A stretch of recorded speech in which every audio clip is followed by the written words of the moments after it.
네, 시시각각 급변하는 서울의 오늘 언론사가 주목한 화제의 소식을 알아보겠습니다. 이규창 컬럼니스트 나왔습니다. 안녕하십니까? 네, 안녕하세요. 자, 미세먼지 갈수록 심각해지는데요. 그런데 네, 더 맞습니다. 문제가 이 미세먼지 측정 방법에도 문제가 있다라고 하네요. 네, 맞습니다. 네. 이게 서울시의 25개 구 중에서요. 네. 21곳의 측정기가 설치가 잘못되어 있다는 지적인데요. 네. 서울시 미세먼지 측정기 운영 현황 자료를 보니까 21곳의 미세먼지 측정기 위치가 지상보다 10m 이상의 높이 설치가 되어 있습니다. 네. 그런데 작년에 환경부가 대기오염 측정망 설치 운영 지침이라는 걸 마련을 했는데요. 여기에 보면 지상 1.5m부터 10m 이내에 설치를 하도록 규정을 하고 있습니다. 네. 그런데 대부분은 이 높이보다 더 높이 설치가 되어 있는데요. 뭐 종로나 중구 같은 경우는 10m에서 15m 높이에 17개 곳이 설치가 되어 있고요. 네. 더 높은 곳은 서대문은 19.6m, 마포는 23m 높이에 있습니다. 네. 또 어떤 곳은 너무 낮게 설치를 해놨는데요. 성동구는 지상에서 50cm 떨어진 곳에, 송파구 80cm 떨어진 곳에 있는데 이게 보니까 가장 오래된 곳은 1973년도, 그리고 가장 나중에 설치한 곳도 97년도에 설치가 됐어요. 네. 그러니까 주로 7, 80년대에 설치가 돼서 그 당시만 해도 이런 지침이 없었기 때문에 대다수 이런 설치된 측정기가 기준을 못 맞추고 있는 상황입니다. 그런데 이걸 만약에 새로 설치하거나 옮기려고 하면 대당 수천만 원 예산이 소요되니까 선뜻 이렇게 옮기지도 못하고 있는 상황이고요. 그래도 하여튼 미세먼지의 그 측정기 높이가 상당히 정확도를 따지는 데서 중요하다고 그러더라고요. 네, 맞습니다. 이 미세먼지가 좀 가라앉는 성질이 있어서 너무 높은 곳에서 측정을 하면 실제로 우리가 마시는 공기와는 좀 다르게 측정이 될 수가 있거든요. 그러네요.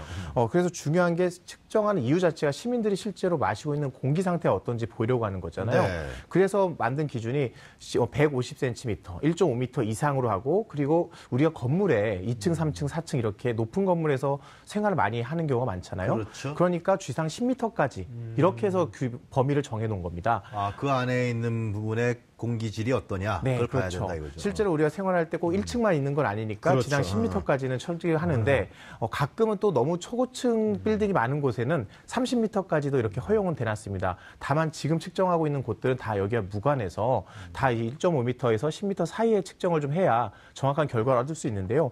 다 옛날에 설치된 곳이다 보니까 지금은 현재 네. 공기 측정하고 있는 게 정확하지 않다라는 지적이 좀 있는 거고요. 대신 이런 실제로 공기를 마시는 양에서 중요한 것 중에 하나가 실내 공기도 중요한 요소잖아요. 네. 그래서 이걸 좀 보완하기 위해서 종로구에서는 실내 공기를 측정한 477곳에서 측정을 합니다. 네. 극장이라든가 아니면 편의시설 내부에서 실내 공기 어떤 측정해서 이걸 좀 보완하는 지표 좀 쓰고 있으니까요. 나름 지금 부정확한 면들도 이런 식으로 좀 보완이 좀 가능하지 않을까 생각이 됩니다. 네, 아무래도 이렇게 사람 키보다 조금 높은 데가 네. 걸어다니는 사람들한테는 제일 정확하게 측정되지 않을까 네, 맞습니다. 마스크 많이 쓰고 다니잖아요. 네, 그렇죠. 길가에서. 그런 생각이 들었습니다. 하여튼. 네. 전문가들이 판단할 문제고요. 자, 이 수상 택시가 한강의 수상 택시 네. 다시 재가동됐습니까? 네, 가동된 지가 이제 6개월째입니다. 오늘로 딱 6개월째를 맞았는데요. 꽤 됐네요. 네. 그런데 말씀하신 거 지금 들어봐도 사실 네. 잘 모르실 정도로 예. 시민들이 이것이 재가동하고 있나도 모를 정도로 이렇게 관심이 좀 없습니다. 네. 그만큼 이용이 좀 저조한데요.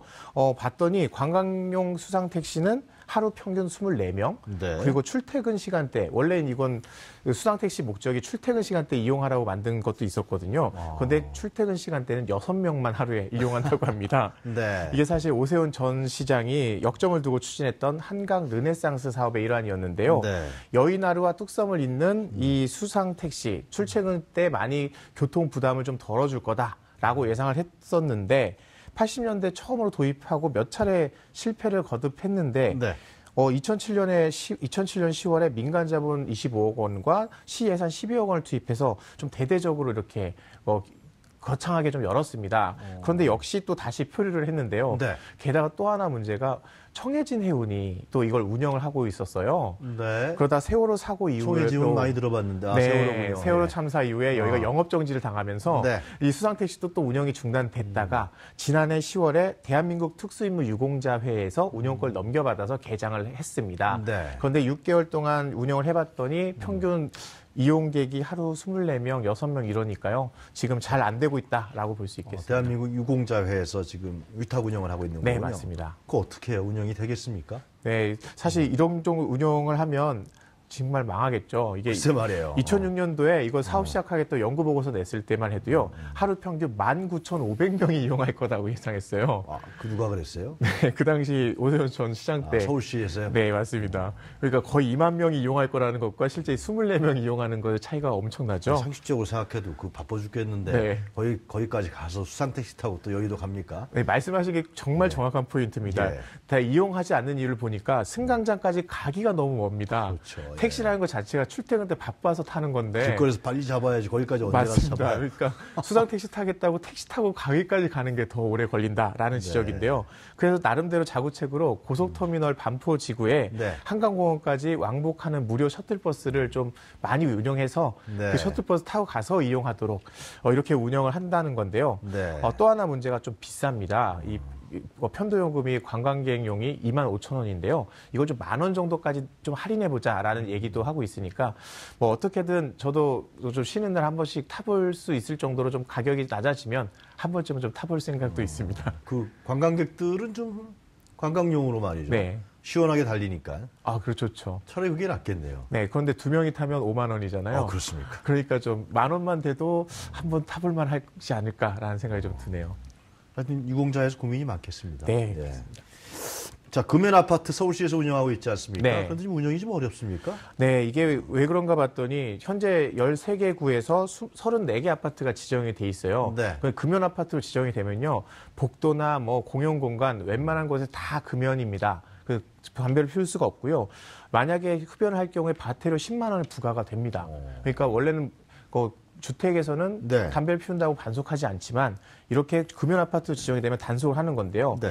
이게 어떻게 도입을 했냐면 지난해 9월에 국민건강 증진법 개정이 되면서 입주민의 절반 이상이 투표를 해서 찬성을 하게 되면요. 금연 아파트로 지정을 할 수 있고 그렇게 네. 되면 구에서 단속을 해서 과태료를 부과할 수 있게 해놓은 겁니다. 문제는 이렇게 신청했지만 흡연자들 불만이 상당하다는 건데요. 나 금연 아파트 나는 싫다라고 하면서 그냥 막무가내는 흡연하시는 분들은 상당수가 있는데 그래요. 이것 때문에 갈등이 빚어지면 네. 정작 단속을 하려고 하면 주민이 단속할 수 없고요. 구청 공무원이 오셔야 되는데 언제 가요, 거기? 그렇죠. 그럼 저 사람 담배 핍니다라고 전화를 하면 이걸 인지해서 10개 오면 이미 담배 피우고 가셨거든요. 흔적을 없애버린다. 네, 그러니까 이게 항상 단속이 잘 되기도 어려울 뿐더러 입주민들 간의 갈등만 계속 커지고 있는 상황이어서 좀 금연 아파트 이게 좀 주민들의 새로운 또 갈등 요소가 되고 있다라고 근데 합니다. 요즘에도 아파트 안에서 담배 피우는 사람이 있습니까? 뭐 베란다에서는 좀 피시는 분들이 있는 것 베란다도 같은데. 그렇죠. 그게 그렇죠. 뭐라 그래요? 연기가 네, 냄새가 위층이나 또, 아래층으로 또 내려가는. 커지잖아요. 밖에 나가서 그냥 피면 안 되나요? 그러니까 피시는 분들이 조금 배려를 하시면 좋은데 네. 정말 조금 귀찮다는 이유로 이렇게 배려를 좀 덜 하시면 이렇게 좀 갈등이 좀 커지는 것 같습니다. 자율성이 중요할 것 같다는 생각이 좀 드네요. 네, 서로 간의 합의와. 네, 좀 배려심이 정말 필요할 것 피해 같습니다. 입히지 말고. 자, 50대들이 퇴직한 사람들 너무 많습니다, 요즘에. 네, 맞죠. 근데 인생 이모작이라고 요즘에 열공에 열중하고 있는 50대가 많다. 네, 반가운 맞습니다. 소식입니다. 네, 50대 분들이면 사실 이제 머리가 굳어져서 나 공부하기 힘들어라고 하실 것 같은데, 네.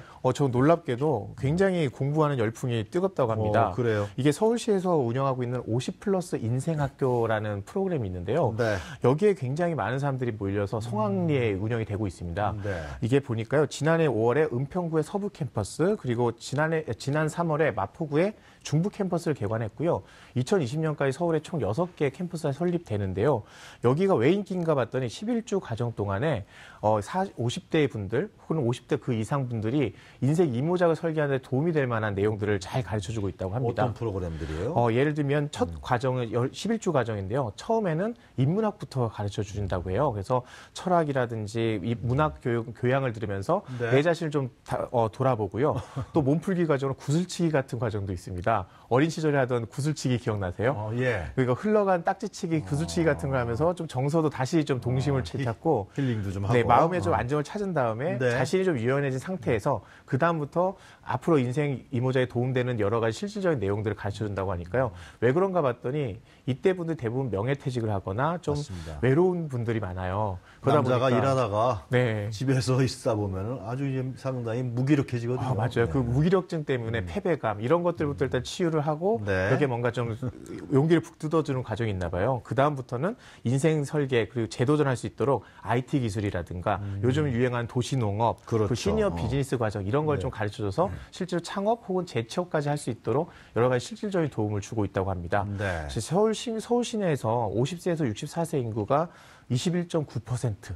거기가 5명 중에 2명이, 1명 정도가 되거든요. 그렇습니까? 근데 이분들이 이렇게 좀 무기력하게 생활을 하다 보면 서울시 활력에도 도움이 안 되고요. 이분들 경제활동하면 서울도 더 활력 있게 되니까 이런 좀 과정도 더 많이 늘어나면 좋을 것 같고요. 또 하나 조기 퇴직하신 분들 많잖아요. 네. 40대 중후반 분들도 이 과정이 꼭 필요한 것 같아요. 그러다 보면 이런 분들까지 포함하면 3명 중에 1명은 이런 인생 이막에 도움이 많이 필요한 상태라고 볼 수가 있을 것 같습니다. 네, 이분들이 사실은 사회에 또 생산활동을 하게 되면은 전체적으로 사회적으로도 이제 도움이 될 텐데요. 그렇죠. 이분들이 예. 더 오래 활동할수록 사실 많은 도움이 되겠죠. 알겠습니다. 그 다음 주 월요일이 노동절입니다. 그죠? 근로자의 네. 날. 5월 3일이 부처님 오신 날인가요? 그렇죠. 5월 5일은 어린이날. 어린이날에. 참 네. 황금 연휴인데요. 예. 그리고 이제 선거일까지 다 쭉 쉬는 날이 선거일은 이어집니다. 투표해야죠, 그죠? 네, 선거일 날 투표를 꼭 해야 되고요. 네. 네, 이 황금 연휴가 되다 보니까 네. 요즘에 이 황금 연휴에 어디 놀러 갈까 고민하시는 분이 많더라고요. 그런데 투표는 하셔야 되니까 네. 너무 멀리는 가지 마시고 서울에 계실 분들을 위해서 좀 주말에 나들이 하기 좋은 그런 그렇습니까? 정보를 좀 가져와 봤는데요. 예. 이번 주말부터 29일부터 5월 14일까지요. 봄 여행 주간이 시작이 됩니다. 네. 꽃들이 아름드리 한복이 나빌레라. 제목이 참 재밌는데요. 네. 이런 제목으로 도심 여행 캠페인을 전개를 하고 있습니다.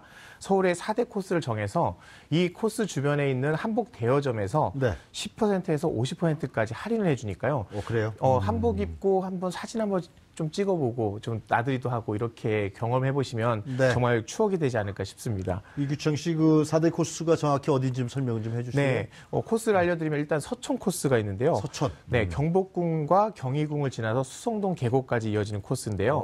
이곳에 가시면 좋은 게 네. 윤동주 문학관이 있고요. 네. 그리고 근대 역사 문화 체험을 할 수 있는 곳들이 많습니다. 서울의 좀 옛 모습을 정치를 느낄 수 있는 곳이고요. 네. 또 북촌 코스는요. 원서동과 개동, 북촌 한옥마을까지 이어지는 곳인데 여기가 한복 대여점이 가장 많은 곳이어서 좀 더 많이 한복 빌리기가 쉽고요. 왜 한복 대여점이 많은가 봤더니요. 옛날 한옥도 있고 서양식 서구 식물물도 있어요. 그러다 보니까 한복 하나 입고 다양한 배경으로 사진을 찍을 수 있어서 사진 찍으려고. 네, 사진 찍기 딱 좋은 곳으로 인기 많고요.